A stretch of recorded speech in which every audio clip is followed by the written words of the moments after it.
তুলে ধরে। এখনো স্বগত ভাবাবে মনের গভীরে অন্ধকারে তোমার সৃষ্টি আর ভাবে স্রষ্টা যিনি তাকে আমরা সকলেই জানি। তিনি আর কেউ নন, আমাদের সকলের প্রিয় রবি ঠাকুর।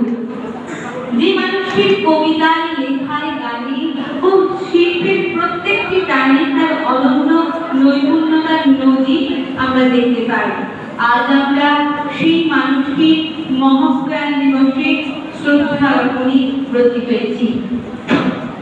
নমস্কার। আজ 22শে শ্রাবণের বিশাল ঘন সকালে শ্রদ্ধা জ্ঞাপন অনুষ্ঠানটির সঞ্চালনায় আমি অভিক, আমি সমাজবিদা। আমরা শান্তিপুর বিএড ও শান্তিপুর বিটিআই কলেজের পক্ষ থেকে তার প্রতি বিনম্র শ্রদ্ধাঞ্জলি অর্পণ